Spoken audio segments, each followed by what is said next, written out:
Hey everybody, Irman Brady here. Thank you so much for tuning in. It is Friday, March 4th, 2021. I'm so happy to be sharing today with my good friend, Jennelle Gordon. You may have seen me talk about her a few times on my Instagram and on other platforms, but it's always good to catch up with her because there's always something new that I learned from her, as well as her organization. She is the founder of Beyond Freedom, which is an OC-based survivor-run nonprofit dedicated to the education of the community, empowering survivors with holistic healing modalities and the enlightenment of survivors through education via partnering with the community to assist in the process of transforming victims of sex trafficking into thriving citizens of the world. Thank you so much for being here, Jennelle. Thank you so much for having me. I always love hopping on these calls with you. Of course. I've It's It's been it's what, such 2 years now, I so think. much fun. I think it's been 2 years that I've been connecting with you, virtual and in person. I think your son's in the room. Hi, Prince. How you doing? Wants to come say hi and then he'll be happy. Hey, buddy. Good to see you. If this isn't the light of the world, I don't know what is. I love his hair, by the way. Isn't it One amazing? day, mine will get to his level. Look at Armand is growing his out. Does his look cool? That color? You like it? I'm gonna talk with him real quick. It's gonna be a quick call. So go ahead. You want to dye your hair pink? That's fine. Like I said, it's always fun to talk to you. And I love connecting with you because even though what we talk about is serious, there's a way to talk about it that is still enlightens and entertains us. You are, like I said, part of Beyond Freedom, which tackles the subject of human sex trafficking, which, as we just said, is very serious. But you're a fun person. I love your energy. So let's get into it because I have chatted with you a few times over the years on my platform. But for those who are new to my platform, please talk about Beyond Freedom. Yeah, so really Beyond Freedom started as a way for me to get needs met that I struggled with, that nobody helped me with. As I was trafficked for a decade, I got out, I did my life over with a son. There's no education, no money, no job history for 10 years, at least nothing I could put on a resume, that is. And, and I was too old for a lot of the programs, or a lot of the programs, you couldn't have kids, or they wanted you to not be able to work. And I was trying to build a brand and a business through my yoga path. And so I felt like there was all these gaps, but I just wanted help to heal. And so that's why I started Beyond Freedom after Tony Robbins was influential in helping me push past some really dark PTSD times when, honestly had a hard time living. And so once I started doing the work and understanding how our mindset controls everything and how our emotions really control our life, and really no matter what you've been through, you can create a new story, and you can literally kind of manipulate your mind and your emotions through your body, through physiology, through focus, and through language. And so that was really exciting to me to think like, wow, there's different ways that we can really help survivors heal from a holistic standpoint. Coming from obviously this holistic background myself, with the yoga and the tantra, everything, dance, I decided like, wow, if I could turn this into an organization, we could partner with other healers, other people that cared about this cause, and that we could help survivors go from that barely getting by place to really thriving. And so that's what Beyond Freedom is. We're totally run by survivors. There's another young woman, Gretchen, who helps me, who's actually one of our survivors that's done a lot of our programs, and she's starting to be a lawyer right now. So she's amazing. And I think you've met Gretchen before. So I'm not sure if you have. I think on a previous chat. Yeah, we met. Yeah. Oh, yeah. Mm-hmm. So, and we're located in Orange County. A lot of people don't know we exist because we're so small. But we work with some influencers, even some major influencers in the holistic healing world that offer their services to our girls. And we serve, I hate saying service, we serve girls around the world. Anyone who wants help or coaching services, we offer these healing modalities, coaching, life strategy, business strategy, all these things we offer to them. So I love being able to do this really from anywhere in the world. It doesn't matter. Absolutely. Yeah. You are based in OC. So I love to talk to you about human trafficking rates when it comes to LA, OC. These different doorbell just rang. I'll get that in a second. Uh, Is it Uber Eats? I don't know what it is, but you know what? Let me just pause it really Yeah, quick. no worries, no worries. As I was saying before, I was rudely interrupted by the doorbell. Um, so you're based in OC. The organization is based in OC. So when it comes to human trafficking, what can you say about the rates in LA and OC, and what do we like? What do we see and not see? Because when it comes to LA, it's a big city, obviously. A lot of foot traffic, a lot of Yeah. well, before COVID, a lot of nightlife. So when it comes to human trafficking, what could you say about that in regards to these big cities in California? Yeah, so anytime you have major highways, freeways that are running, into other small freeways, and anytime you have largely populated places that attract a lot of tourists, like you said, that foot traffic, you're gonna have massive cases of human trafficking simply because there's people and there's money to be made because they're tourists, and there's a lot of freeways, which makes it easy for people to transport victims in and out, if that makes sense. So hold on one second. Marty, keep it down or go in the room. Okay. Thank you. So anytime, sorry about that, No worries. motherhood. So anytime you have, that type of dynamic, you're going to have a lot of human trafficking victims and situations. So we have a lot of cases, obviously in LA, a lot, Yeah. as well as San Diego and the Bay. Those areas are vastly inundated with traffickers because they know that they can sell their girls to tourists and sometimes people that live there, because there's, just like you said, foot traffic. Now in OC, I think people maybe don't think so much about, there's maybe not so much trafficking that goes on because it's a little. Prince, go in the room. Thank you.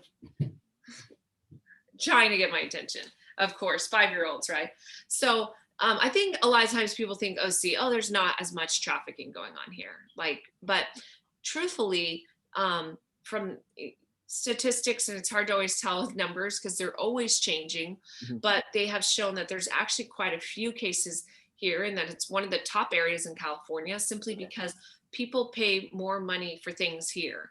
Like maybe OC isn't as large of an area when you think of as like LA, but because there's so much affluence and money, that traffickers are bringing girls here or getting girls here because they know that they can actually charge more, for these girls, because people have more money and they're willing to pay for it, right? People pay a lot of money to live here.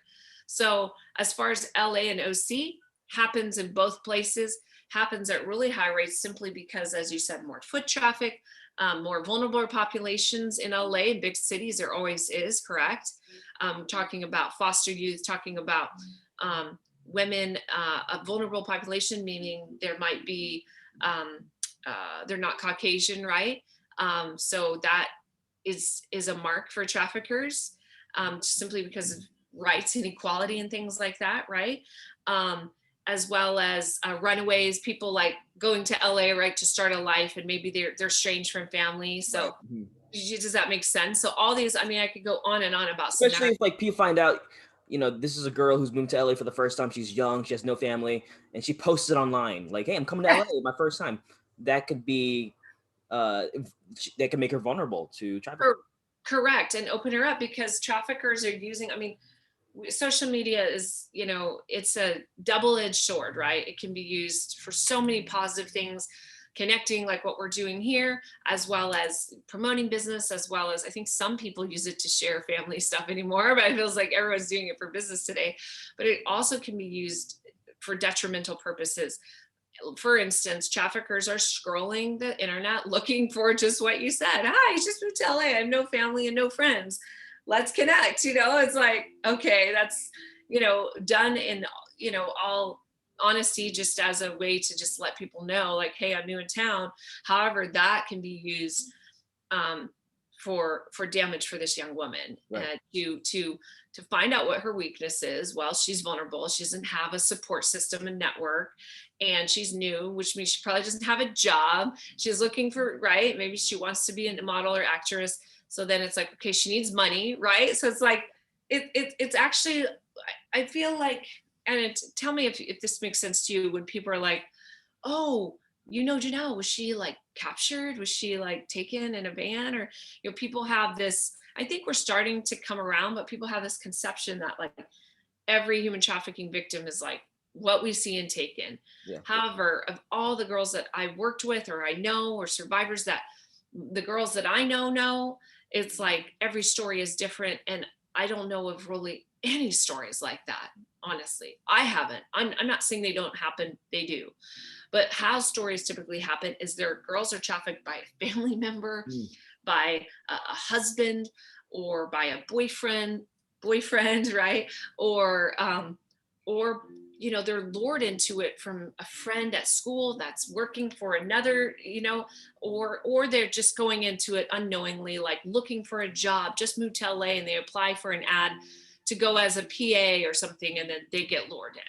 Right. So that's kind of, if that answers your question. And now I want to touch on that because you just mentioned something I was going to talk about anyway, which is the conception is people get trafficked are usually, snatched up, they're put in the van, that's like what we see in the mainstream, right? But Yeah. like, in the middle of COVID, just because people are staying at home doesn't mean trafficking stops. There are other methods that people are trafficked, and social Yes. media is one way.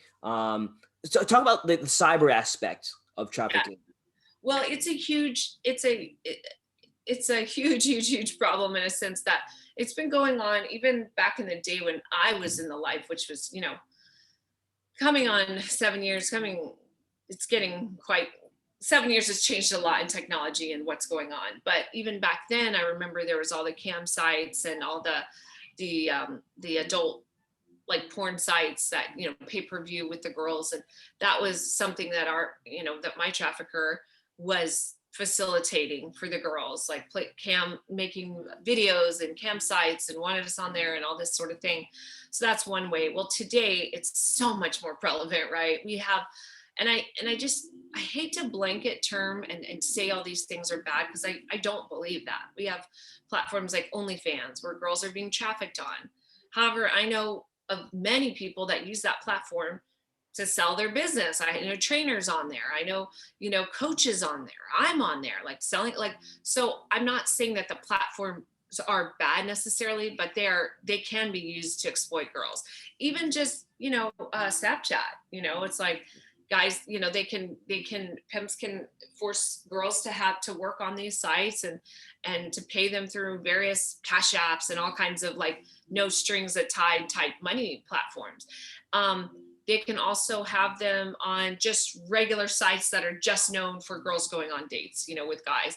And then they'll get them to be in the chat rooms with them and to, do sexual things in the rooms. And then they will get them to meet the girls for actual, sexual activities afterwards. And I know that personally happens just from some of the victims that we've worked with, that they would be online in the chat rooms, and then their pimps would drive them to the dates with these guys afterwards. So just because COVID was happening doesn't mean that girls still weren't being trafficked. And I think it was actually even worse because there's obviously a lot more people with nothing to do, right, at home, and wanting that connection and wanting that, and I hate to say connection because that's my other line of work, but that's what this world is like, right? The human trafficking, that niche, or that, I hate to call it a niche, this plague that's happening, this pandemic is really because people have this very negative association with sex, right? And because of that, it's become some secretive thing that they feel like they have to do in private, and they can't tell people about, oh, I want to, I'm married, but I only sleep with my wife once a month or once every 3 months. So I have to go onto these sites in between to get my needs met, my needs for connection, my needs to feel like significant, all these things. And so it becomes a habit. And anytime that someone is getting their 3 or more of their basic human needs met by one thing, it becomes an addiction. And that's what human trafficking is. It's an addiction because it's meeting people's needs for variety, different girls, different experiences. They're not getting this with their wives or their partners, right? Significance, the need that I have the power. I'm paying this woman to this girl, unfortunately, a lot of times, to do what I want. She's on, and the need to connect with someone, right? And we needed that more than ever during this time. I'm glad you mentioned the sites, because what you mentioned is that they're not necessarily bad sites, but they can be used a certain way. Correct. Yeah. And I think that's huge to talk on, to say that, I'm sure for me, I'm not, and sometimes I feel like I've given a bad rap to the faith-based organizations, and I don't want to do that at all. There's some amazing faith-based organizations that do great work. Operation Underground is one of them, right? A lot of them I think are amazing. However, some of them I feel like they're excluding populations that need to be included in this work. For instance, LGBT communities. And not everyone's going to go into a faith-based program. They shouldn't be forced to go into that to get out of human trafficking, right? We should let them come out and get them the help they need, whether it's with God or just to heal, period. So I think that's my only thing. And a lot of these platforms, I feel it's the same way. They can be used for really positive things, but they can also be used to exploit young women. Now, you also talk about how it's not just women; it can be. Correct. I almost corrected myself with that. No, I'm it's okay, because I want to go there too. Because I would love to talk about what you know, and maybe a little bit about your history in working with men as well. Yeah. So far, we've never had a male survivor that we've worked with. I was referred to one, and unfortunately, I was referred to him through social, and we only spoke once or twice, and he disappeared, which is quite normal with survivors and people trying to get out. It's like sometimes you hear from them and you don't hear from them again, and then sometimes they resurface, and sometimes they never do. Unfortunately, it's very that's the hard part about this work, right? But so I can't speak that I've worked with a male, but there are boys and males that are trafficked just as women are. However, that number is quite smaller than women. I don't even want to pretend to make up the number, because I do know statistics, but oftentimes I don't really pay so much attention because they're always changing. But there is young boys and that are trafficked, just the same way. In fact, one of our survivors, her brother was trafficked, and we never worked with him. Unfortunately, he took his own life. But so it does happen. I just know that it doesn't happen as much with women. Now, why? So many reasons why. I feel a lot of times. This is really, how do you say this without saying it? I think women are viewed as maybe the less powerful or less strong sex, right? Gender, right? We're more vulnerable in certain areas. In others, we're really strong too. And so I think often when traffickers think of what's the easy target, right? Like, you're thinking like, okay, it's not going to be a guy that maybe I have to, his ego's probably already there. He's already developed. He's confident. And oftentimes it's sad to say that's not that way for women, right? They struggle with self-confidence. I'm not saying boys don't, but I think that's one thing, and also, what is it that the public is, the buyer market is wanting, right? They're asking for more women, young women at that, young girls really, right? So remember, it's a buyer's market. So whatever, if there wasn't a demand, there wouldn't be a supply. Right. It's very simple. So I think those are some of the reasons. Now, my specialty isn't working with young boys. So these are just my personal beliefs from being in this world and what I speculate. But yeah, there are organizations that work just with men. Absolutely. Yeah. I look forward to more conversations with you and Yes. more follow-ups with you. Before we go, there's something I do want to talk about, and that is, hopefully I'm not saying the wrong terminology whatsoever, but the healing process. You got out of this after being trafficked for 10 years. Now you have a son, you have a business, you are working on books, you're speaking at TED Talks, you have a working relationship with Tony Robbins, So these are different things in your life that have come out of this, that made you stronger. So after 10 years of trafficking, all this happened for you. So talk about, I guess, the healing process and how you took what happened to you and turn your life around. Yeah, I think that it's such a great question. It's so complex and also so simple. And you really said it. It was my son. My son was my huge why. Is like, we all have to have this why, right? Why are we here? Why do we wake up every morning? Why do we choose to be in this world that some might say is quite crazy and others might say is quite fabulous right now? It's all in our perspective of how we choose to look at it. So for me, a huge part of my healing was my son, just having him and having someone that I was responsible for, Yeah. and that I cared for and that I loved and that loved me really unconditionally. And I sometimes still, it's an interesting dynamic when he gives me love and things. It's like it's such a beautiful process, and it's also so like sometimes weird because I've never really had that. Okay. So to feel that from him, it's like, wow. So he was a huge part of my healing.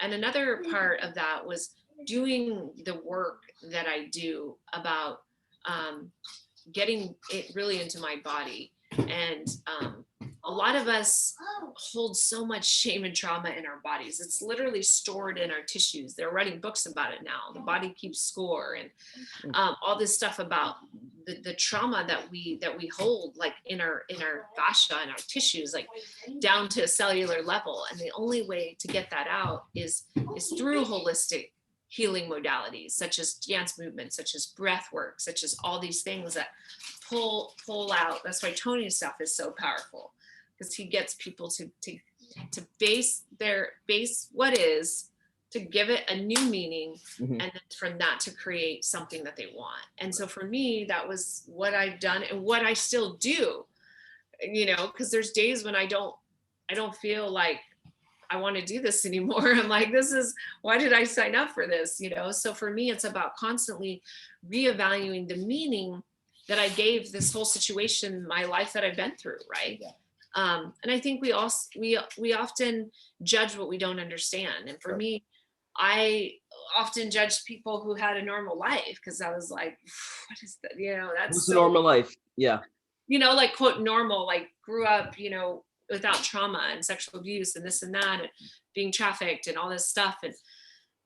And then I only judged it because I just never experienced anything like that. Yeah. So, but now I look at what I experienced as something very powerful and a blessing, because it's from that place that I've been able to, like you said, create my business, help other people heal, and intimacy and relationships and sexual trauma and all these things. And then also to help other women like myself. And that's a blessing when people are like, this work has changed my life. And if it wasn't for you, I wouldn't be alive. Like that's a huge responsibility and also a gift. And so for me, I take that very, very seriously. Absolutely. Now, of course, I can't go without asking you this question, and that is, what can we do to combat human trafficking issues? And also, without getting political, what can the government do? What should politicians do? How can we tackle this together? I don't even know if I want to go here with you, but let's go here. So for me, I always look for, one of my Tantra teachers always said, like, if you want results like everyone else, do what everyone else is doing. But if you want extraordinary, life-changing, transformational results, then you've got to do different things. You have to. So for me, I look on that prostitution is the oldest trade in the book. It's not going anywhere anytime soon. It's not going to stop. And the more we combat it, the more like we can save. And let me just be very careful and say, I fully support Operation Underground. I've been there and, partnered and partnered on some work. I've even coached some of their girls. So, but we can rescue all the victims. We can do all we want, but no matter what, this is going to prevail and persist. Why? Because as long as we still have sex and shame attached to one another, we will have an industry of underground sex work. because people look at sex and sexuality as something that is wrong, that's dirty, that's sending them to hell. It's societal, it's religious conditioning and programming, and it's not going to stop anytime soon. So as long as we have this attached, we will have this underground sex world that typically moves into that human trafficking. And so the solutions are for governments, for officials. I believe a huge one is to legalize prostitution, just like we did with weed, right? Marijuana. Do we see like crimes from marijuana? Are we seeing like, like crazy stuff, people killing each other for weed? It's like, we don't see that, right? We see now what is Uncle Sam is very much so involved, right? I don't really know how it works because I don't do drugs, but I know you have to have a license, right? Yeah. And these dispensaries, they pay taxes, right? They have to have some kind of business license. The government looks at this company up back and forth to make sure they're legitimate and and they do regular checks on this stuff, right? So I believe if we had more legalization or decriminalization is what they call it, prostitution, that I'm not saying that there's not going to be any more human trafficking. I'm a realist, man. I look for the best in the world, and I think of the world in a place that is of high vibration. Even during COVID, I saw the world as healed. I didn't fear. So, but I'm saying that if we have these types of laws and things in place, then we can absolutely have more control on these women that are being forcefully into this. And one of the reasons why women don't seek help is because they're afraid they're going to get in trouble because they've done something wrong, right? So I never went for help. I was like, I've broken so many laws, like I'm for sure going to jail, right? So this is one of the main reasons why girls don't come forward. So if we decriminalize prostitution and someone is being trafficked, they can easily go to law enforcement and say, hey, I'm not here by my own free will, right? Or they can reach out. And in Europe, they actually have liaisons that work with sex workers to make sure that they're happy, to make sure that they're that they have safe places. And if there's something that's going on that they can ask for help, they have like these little phone booths that they can call and get a social worker right away. So I'm not saying it's foolproof. I'm not saying any of that. I'm saying we got to try other stuff, because what we're doing now, it's not working for as many kids as we're pulling out. Most of those kids, if they're young enough, they can be rehabilitated. If they're in their like 11, 12 in that age, good luck. The numbers drastically go down that age and up, right? It's just harder because you're already kind of developed, and it's hard for you to undo the damage of that trauma. Yeah. Children, they can actually do it. We can kind of erase that and create new and help to rehabilitate them in more of a holistic manner. So that's one of the huge things that I think we can do. Now, as far as what we can do personally as a community, I think this is really simple. One is support like organizations like mine, Beyond Freedom. If you don't like my organization, great, find one you do like. But support these local survivor run organizations that grassroots. We're the grassroots. And I don't want to say don't give your money to these other ones, but these other ones, they get plenty of funding. And sometimes we don't know what's going on with these. Where's all this money going? I don't know. Like, we think it's going somewhere good, but with these smaller grassroots organizations that survivors are literally, it's their skin is in the game in this, right? It's like, we know that these organizations are working one-on-one with these girls, and we should be encouraging people to support these financially, not just financially, donating stuff from their business. If your business has, you can tell me anything your business has, and I can say a way that you can donate. And this is a tax deductible donation for you, right? Write-off for you, rather. Donating your time. If you're an artist, a lot of the girls are interested in healing through the arts, through music. So donating your time to work with some of our girls. There's so many things you can do. And I think the thing is, you've got to start and do something, do something. And even if it's like, okay, Beyond Freedom is interesting, but I want to check another org out. Or I have this amazing talent, but I don't know what to do with it. You can volunteer time. So the thing is just to start and do something, and don't be complacent and just say, oh, there's nothing I can't do. This is the biggest problem in the world. Because if we all do that, then obviously nothing's going to happen, right? Absolutely. Yeah. Jennelle, it's always a pleasure to speak with you, and I look forward to more conversations with you. Yeah. More real, unconventional. Even though it might be something might be considered taboo for a lot of people, but I'm glad we're having these conversations nonetheless. So, hey Prince, what's up?